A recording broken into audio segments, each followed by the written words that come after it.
All right, let's talk about what might just be the most misunderstood and maybe the most avoided book in the entire Bible, Leviticus. Yeah, I know, it's often seen as this dusty old rulebook. But what if I told you that buried inside all those laws is a revolutionary message about grace?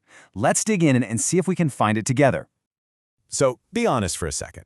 Have you ever tried to read Leviticus? Maybe you started a Read the Bible in a Year plan, you were full of energy and good intentions, and then you hit Leviticus.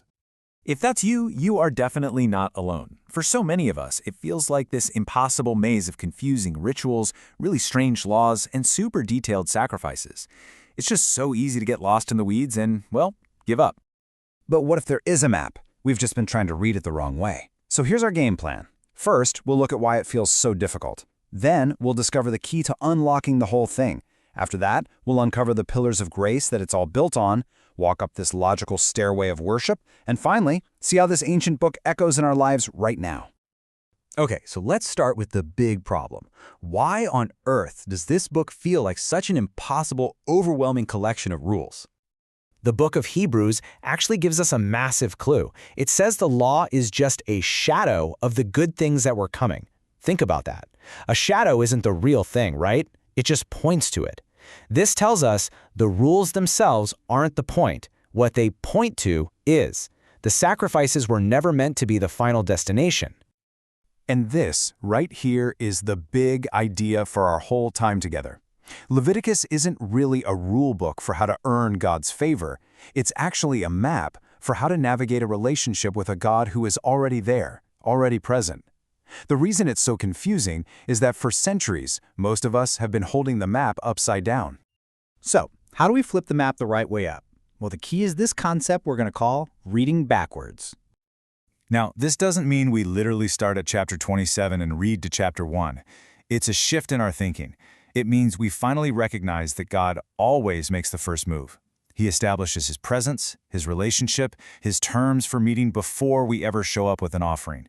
That means our worship isn't about trying to get God's attention, it's our response to the amazing fact that we already have it. And you know what? The Bible actually shows us this exact pattern.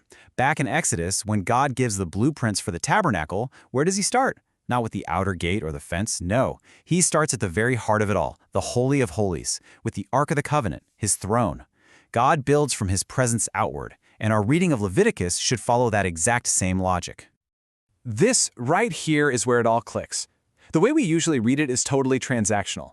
I do this, so God will do that.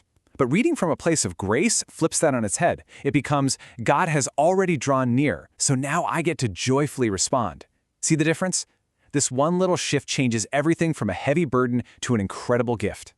So to really get this idea of a response, we first have to see what God already built. Because before a single offering was ever brought to the altar, God had already laid the entire foundation for this relationship.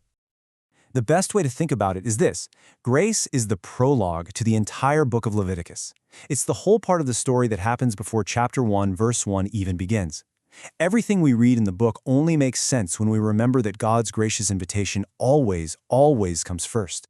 And these are the 4 pillars that God put in place completely by His grace.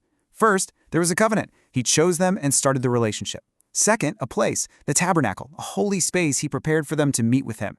Third, a priesthood, a whole system of mediators to make sure that encounter was safe. And, most importantly, His presence. God was already there, living among them. None of this was earned. It was all a gift. And this verse just illustrates the point perfectly. During the very first worship service in Leviticus chapter 9, who lights the fire on the altar? It's not the priests, it's not Aaron. Fire comes out from the presence of the Lord Himself and consumes the offering. He initiates, He starts the worship. We just get to respond to the fire that He has already lit. Okay, so if God has already done all the work to set the stage, what does our response even look like? Well, it's not some random checklist of sacrifices. Turns out it's a really logical progression, like a stairway of worship. Now this is the crucial point. This is not a ladder you climb to earn your way into God's presence. You're already there, remember? This is a pathway to help restore communion when the relationship gets damaged. It's all about relationship maintenance, not trying to start one from scratch. So here's how the stairway is built. And notice where it starts, on the ground, with our relationships with each other. First is the asham, or the restitution offering. This is where you make things right with other people. Second, the hata'at, the purification offering, to cleanse the sacred space. Third, the zebach, a communion offering, where you actually share a meal with God. And only then, at the very top of the stairs, comes the olah, the offering of total surrender. It's an act of pure, grateful devotion that comes last, not first. And this isn't just some clever theory we've made up. This pattern, get right, then give your all, shows up over and over again.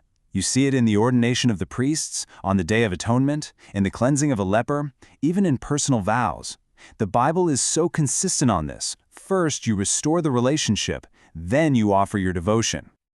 Okay, so why does any of this matter now? Why should we care about this ancient map of offerings and rituals? Because the logic behind it, the heart behind it, is absolutely timeless. Does that sound familiar? It should. That's Jesus in the Sermon on the Mount teaching the exact same logic as that first step on the stairway, the Asham offering. He says, hey, before you come to worship, go make things right with people first. This ancient Levitical principle is right at the heart of his teaching. Our relationship with God is completely tied to our relationships with each other. And ultimately, of course, Jesus is the complete fulfillment of this entire stairway. He is the ultimate restitution for our sin. He is our perfect purification. He's the one who invites us to his table for communion. And his life was the ultimate offering of total surrender. So our journey of faith isn't about climbing the stairway to try and earn acceptance. It's about responding to the incredible reality that Christ has already done it all for us. So if you take just one thing away from all of this, let it be this. Worship is not a transaction. It's not a desperate attempt to try and buy God's love or get him on your side. It is the natural, joyful, grateful overflow of a heart that has finally realized it is already, completely, and unconditionally loved. Leviticus, then, isn't a book of burdens at all. It's a map of grace. It shows us a God who takes the first step, who prepares the way, and who invites us into his presence. And so the final question isn't, what do I have to do to make God love me? It's something so much better, so much more freeing. Given that God has already made the first move, what's your next response?